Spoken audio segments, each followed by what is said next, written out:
Welcome to Sounds Like, the podcast brought to you by the horse's mouth. We explore how brands connect with their audiences through audio, hosting conversations between industry leaders and creators with something to say. No fluff, no filter. Straight from the horse's mouth.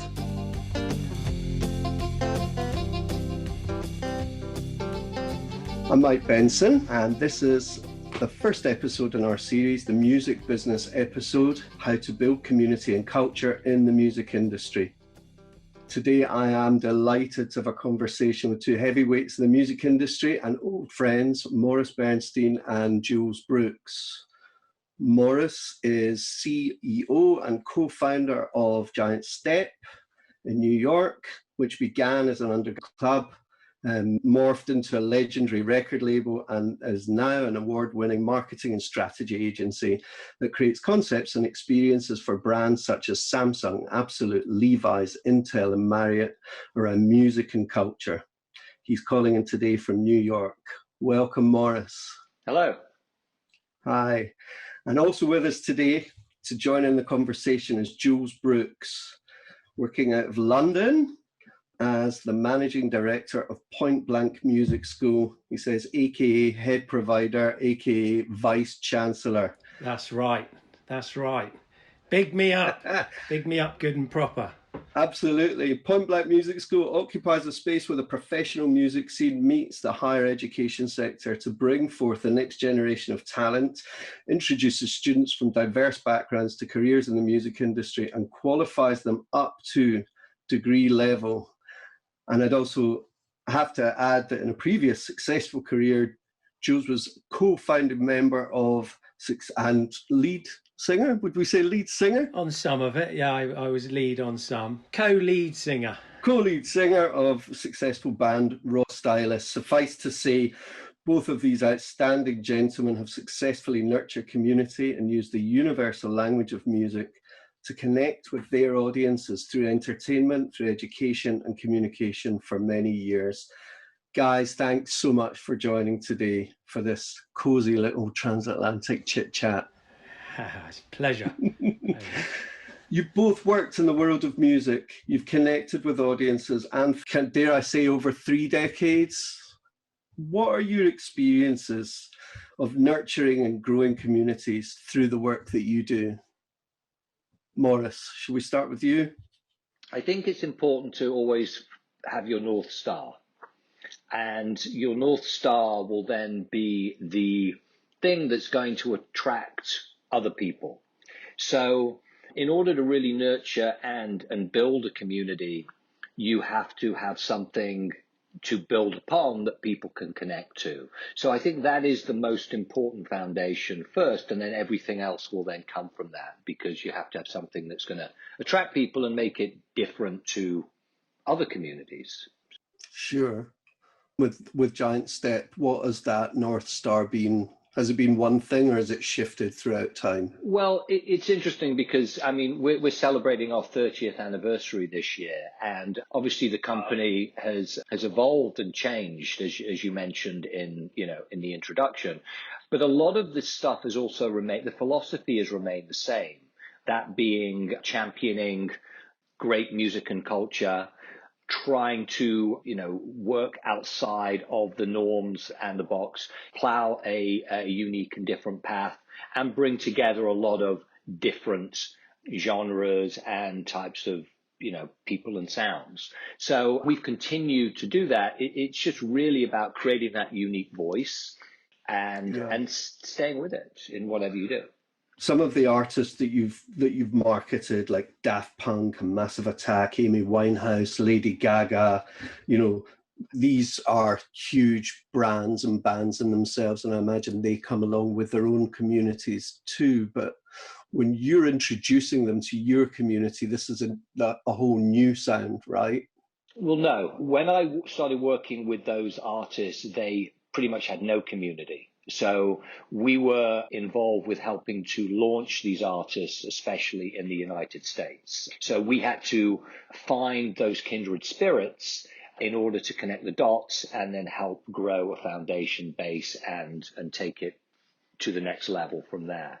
So it's really about looking at the brands that you're going to work with, whether it's an artist or a product, and see how you're going to authentically make the connections with the right communities.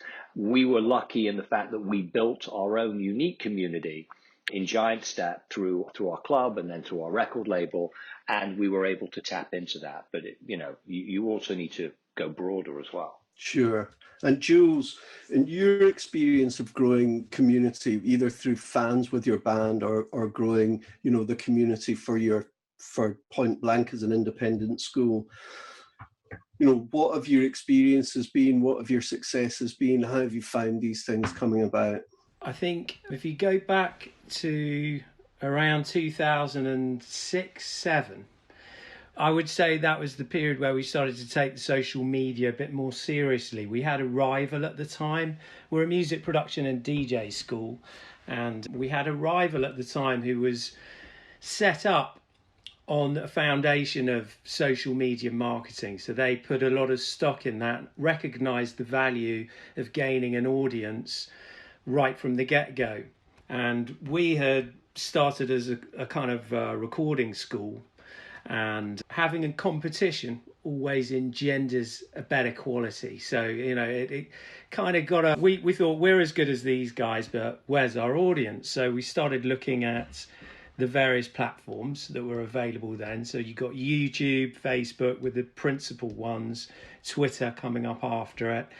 And we started working with the platforms, understanding what content means and how to service our audience, providing regular quality content that would appeal to our specific audience. It's quite niche. You're talking about a lot of tutorials, and yes, there's masterclasses and there's interviews and things of that nature. But we found that our product matched really well with, say, a YouTube where you're showing short videos. You can give a little insight into the experience that they'd get at the school. And, we went through the whole journey thinking, right, we're putting all this free noise out. What's next? Then we monetized it. And that's still not the main spur behind why we've done it. But we've got, say, 500,000. I think we've got 450K subscribers on YouTube. And those are people that are fairly concentrated, and that, it's like the kernel of the sort of person we're looking for. They want to learn how to produce music, so we've got a really concentrated core of ambassadors there. And that's your social media. And just interest was, were SoundCloud or Mixcloud or any of the music sharing platforms, were they part of that strategy as well? They've come later, and that we're now across, YouTube, Facebook, Twitter, Instagram, SoundCloud, and dare I say it, and I'm excited about this at the moment, recognising TikTok for the value that brings to the table as well. Controversial. I love TikTok. Yeah. There's so many achievements that Blank has made. You've become, recognised as best independent university in the What Uni Awards 2018. You've got a huge percentage of student satisfaction. You're getting recognised by DJ Mag for best music production in DJ school. The community that you find online surely can't compare to the community that you have coming through your school and having, your actual students, alumni, teachers, and, producers that come through. Well, there's a lot of nuances here because we do have an online school as well. And with the COVID pandemic, we've also had to kind of move to a blended form of delivery for the on-campus stuff too. So we've got half the students in the classroom for the on-campus delivery and half watching online, and then they rotate. So the reason I'm bringing this up is that the whole experience that we've come out of 2020 with is leading much more down the online pathway anyway. So is there a difference between taking a BA Honours degree course online or in this blended learning environment and becoming a fan of our YouTube channel and watching random video. There are multiple ways to do that. There's in-person engagement, and then obviously there's digital engagement through content and also social media.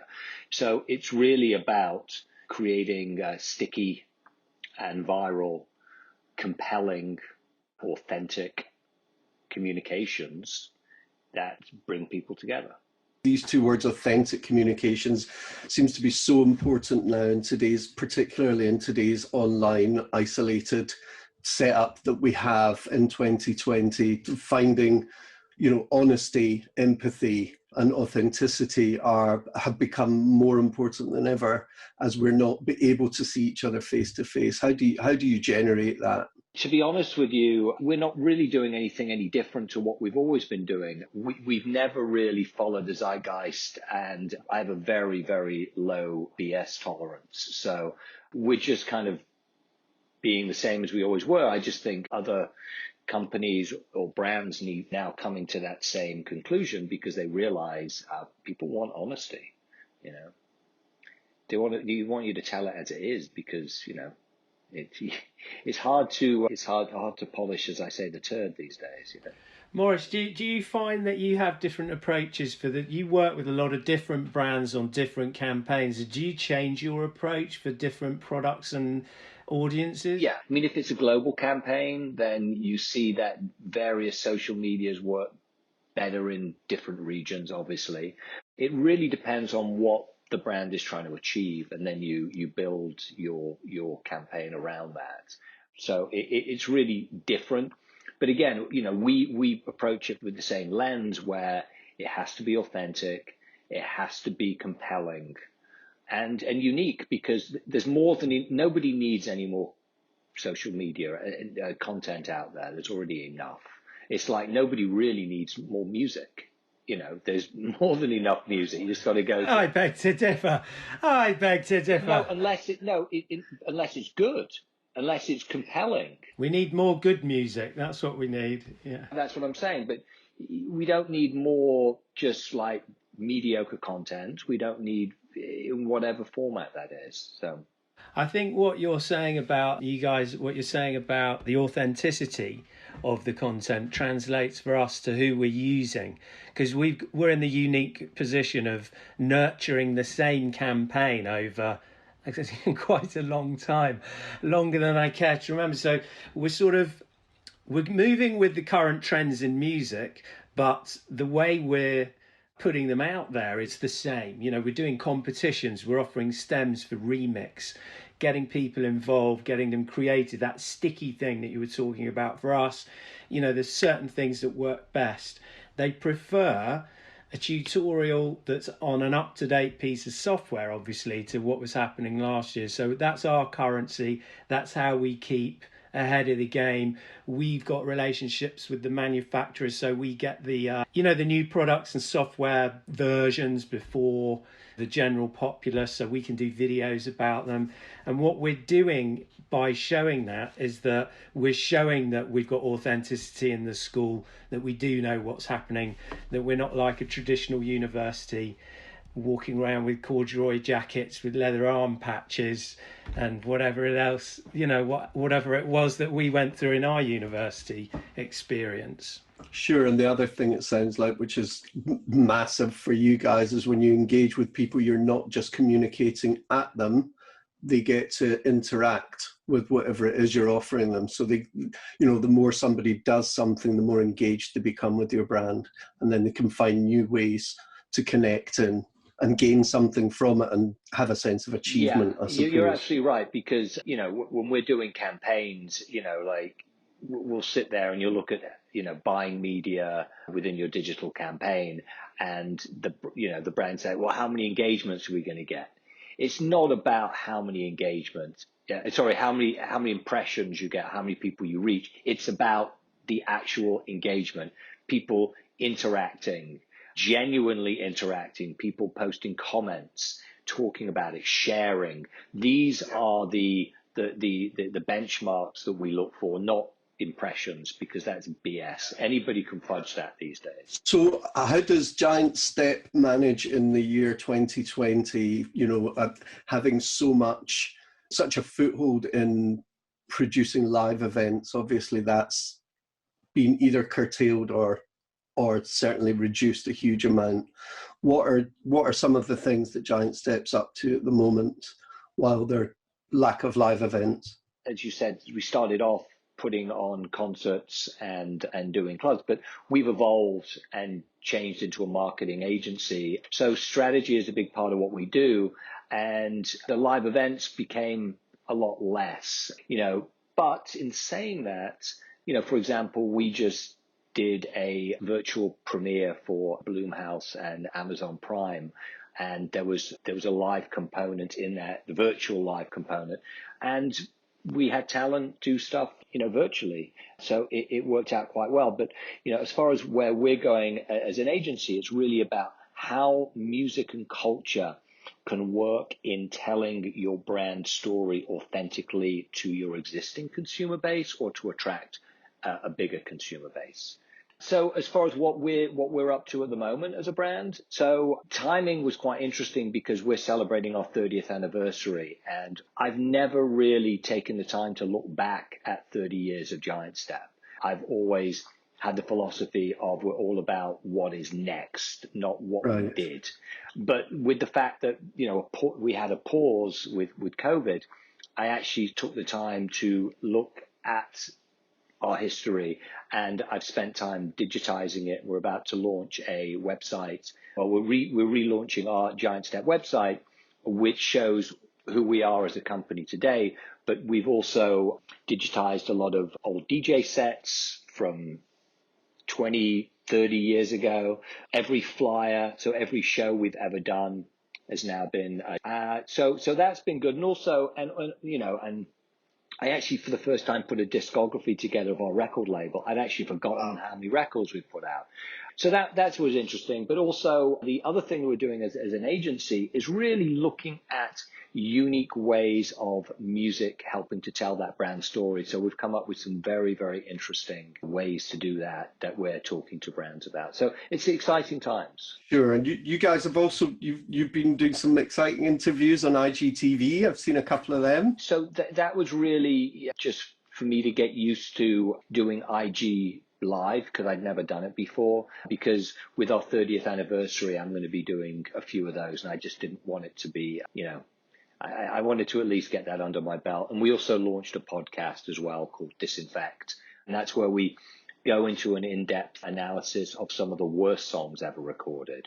I felt that there was enough about great music, but nobody talks about the worst songs and what it says to us culturally as well. I think they have as an important place in our musical, lexicon as the best music too. The first season was on covers. So we launched with Paul Young's absolutely terrible cover of Joy Division's Love Will Tear Us Apart. And we did Madonna's terrible cover of Don McLean's American Pie. We've managed to get people like Moby and Arthur Baker and William Orbit and people like that to contribute as well. And it's, like I said, it's interesting just thinking about where those songs sit within our cultural lexicon as well. For sure.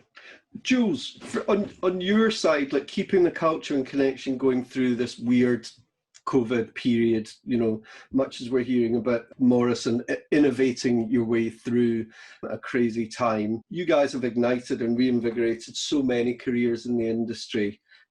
I know that you've got into this fee cap category recently, which has kind of been a bit of a game changer for the school. Anything else that you've been working through? I know you did mention earlier about the online and the blended learning. The obvious problem with the lockdown was people not being able to attend in person, and the obvious advantage to us is that we've been running an online school since 2007. So for us, it was a question of transferring people, put very simply, transferring them online. So the question was not can we do it, it was convincing the students that they would get a decent experience.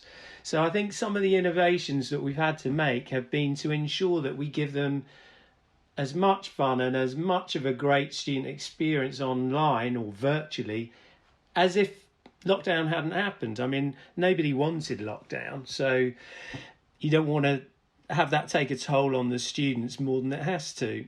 For us, we've got 4 intakes a year, so it wasn't like we just closed down and said, see you next September. We had the hope of the next intake for them to join in. Basically, our message was, this could go on for a very long time. Let's not just sit at home and get depressed. Let's get out and do as much as we can under the circumstances. So what we did was we offered virtually all the stuff that they would have got in the college. So, for example, wellbeing counselling is like quite a big one. We've got a wellbeing counsellor at the school, so we made him available online, and it's been more popular online than it was face-to-face. With attending lectures, where we had to convince people that the lecture's going to be a good learning experience for you, you're going to be able to learn how to make beats and all the normal stuff, they found that it's so convenient. They actually now want to do the lecture part online because they can just be in their bedroom. They've got their laptop. It's kind of easier. They don't have to hit the tube. They don't have to commute. And that part of it we've discovered is actually the most easily delivered thing, the learning. It's all the stuff around it that the challenge comes in. So guest lecturers. Yeah, you can have a guest lecturer online. You can ask him questions. But people feel a lack, they want to meet the guy in person.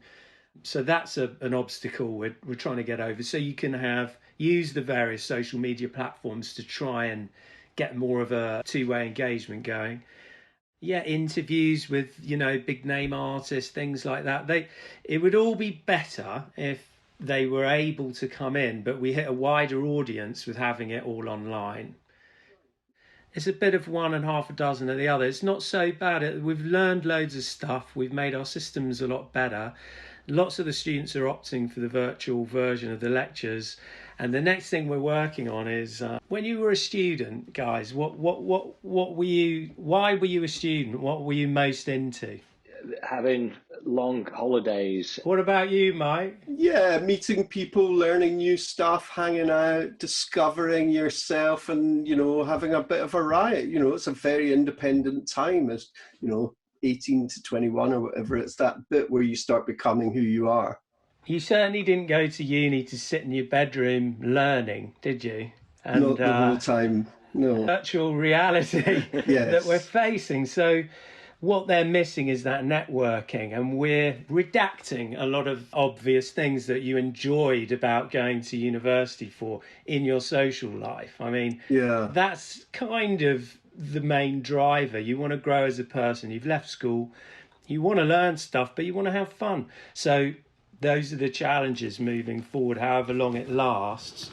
I don't think we'll ever go back, as everyone's saying, it's becoming a cliche. We'll never go back exactly to what we were before, but maybe that's a good thing, because lots of good shit's happened this year. But what's interesting about this generation compared to us is they are used to communicating with their network, their friends virtually anyway.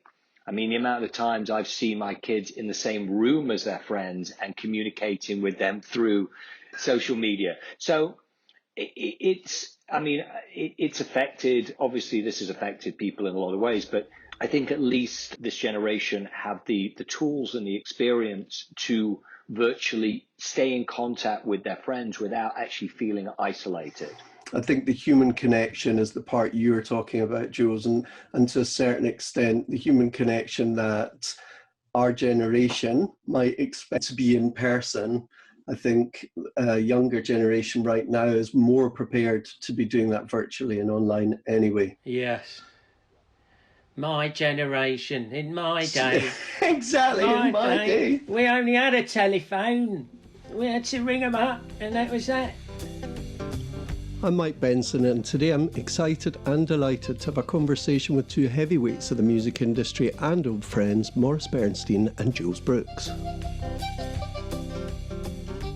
Moving on a little bit from the culture and, the community, building the community and the culture.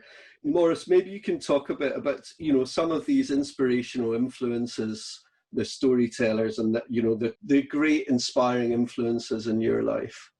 I think I'm inspired by people who have gone against the grain, created their own path, and become successful doing it that way.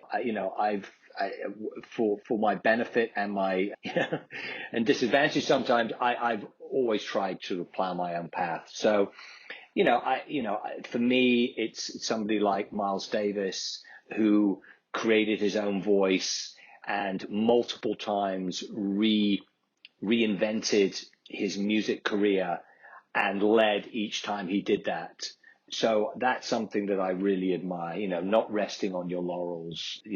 Another person who is a big influence on me just by the fact that, creating success, staying with success, and being ruthless with success is Alex Ferguson, who was a long-time manager of Manchester United. Harvard actually do a business course with him just on his management skills, which can be used for anything. So again, it's not always around music who you look at. It's just people who created their own paths, made their own voice, and become successful from that. Sure. And so if you could have a conversation with anyone, living or dead, past or present, historical, who would you choose to have a chat with, and what would you want to talk about?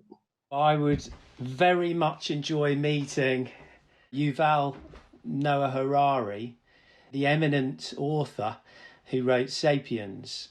He's written a few other books as well since, and they're all good. Homo Deus, yeah. Homo Deus, and 21 Questions for the 21st Century. I think might be another one out. But the guy is just an observer.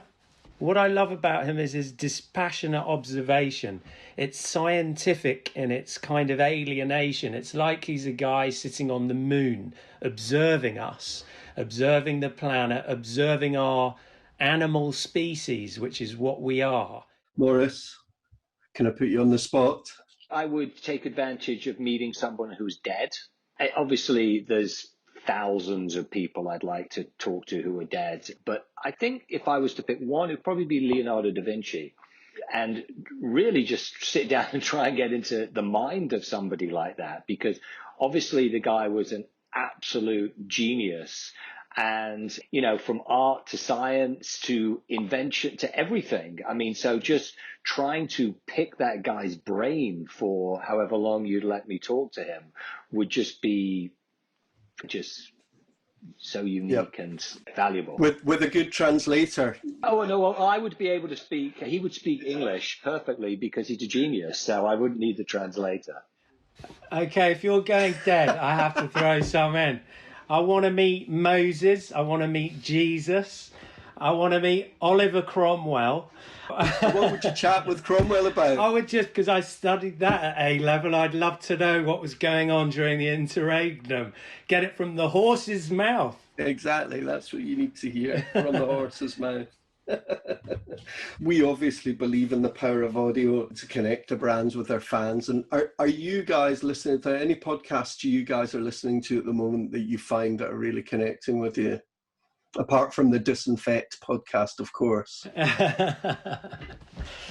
Yeah, I love podcasts, but what am I listening to? I like Joe Rogan. I like Below the Belt. I listen to a lot of combat stuff. I like that. I like the banter. I like Ariel Helwani.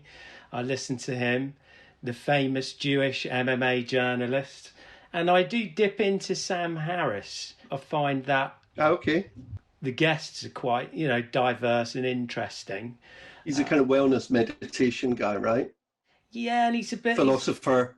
Yeah, kind of a philosopher. He's quite political, but I don't agree with his whole... 60 of what his opinions are, but I like the way he discusses things. He's into giving platforms to different people and letting them say their piece and then debating in a sort of constructive way. And I think that's something that's lacking in the current climate. That's one of the bad sides of social media. If you get involved in the comments, I don't think anyone ever solved the debate on Facebook, did they? I mean, it just seems to be a 5 comments and you're talking about hatred and Nazis and God knows what. So I don't like debating on social media, but I don't mind listening to people that know their subject on a good podcast. Absolutely, yes. I know what you're saying. Debates or disagreements can escalate pretty quickly on written social media. How about you, Maurice? What are you listening to at the moment?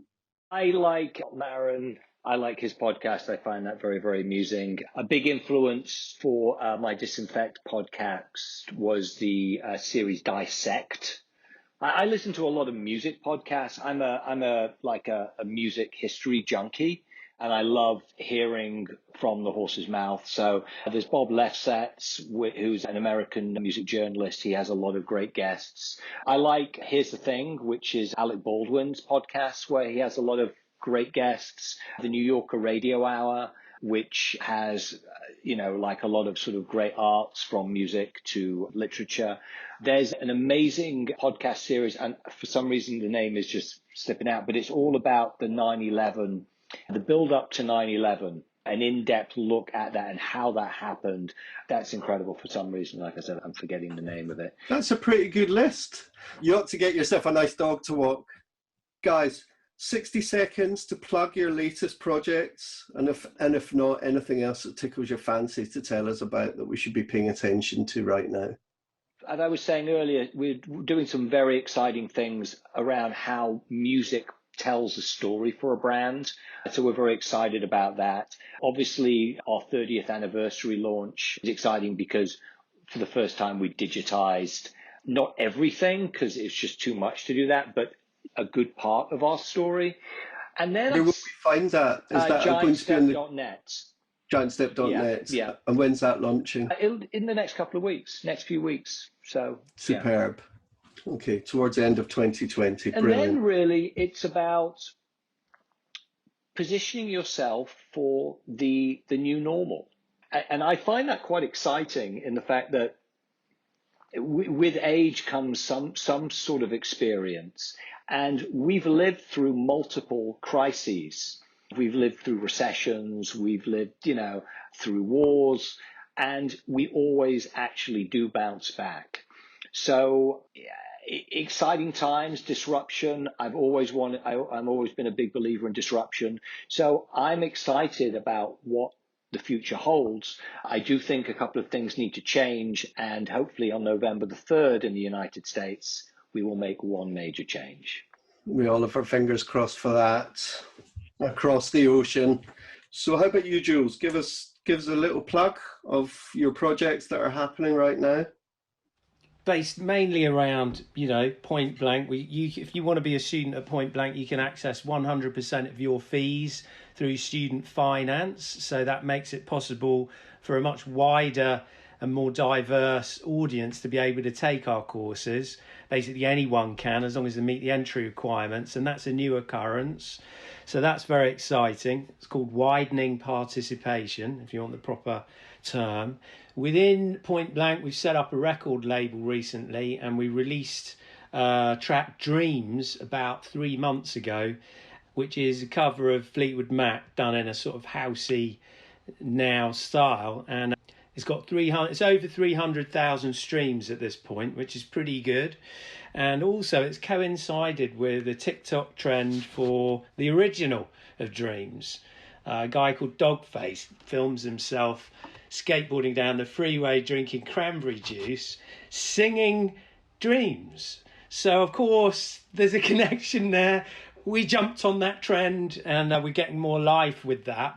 And the point of the record label is to get our students' work out there, because these are students' tracks that we're releasing, and we get other students to remix them. And having some tangible success like this is it's definitely a hook for getting more students involved and giving them an avenue into the music business. Brilliant. You've got stuff happening in China too, right? Yeah, just about to mention we're opening in China, in Hangzhou, and we've got other cities also opening. Those are franchises that we've teamed up with a big giant Chinese corporation. They're like an internet company called NetEase Fever, and they're our partners over there.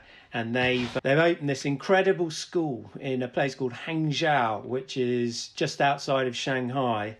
And it looks a bit like Point Blank looks in Shoreditch in London, but kind of a lot better, a lot bigger. Yeah, it's just enormous, this place. I mean, there's no expense spared on it. So we've got Chinese people learning how to make beats now, and we're just spreading the word of dance music and other types of music. And we're trying to do a thing there where we're marrying traditional instruments with electronic. That seems to be the big thing that they're getting into. And then the last one to mention is LA. If we've got American listeners here, we've got Point Blank Los Angeles open for business, delivering blended learning and doing really well, like delivering to the LA community. It's a very exciting prospect. That's growing very fast. Amazing. Thanks both of you so much for getting together today. We'll put all the information that you've talked about in the show notes, but just for anybody listening out there, Maurice, people will find you. You mentioned it, giantstep.net, and also your Instagram is? Miles Isaac. Jules, you've got a whole list of ways to connect with Point Blank. Yeah, Point Blank Online on YouTube, Point Blank Online, and Twitter, it's point_blank. Instagram, Point Blank Music School, and on SoundCloud, point-blank.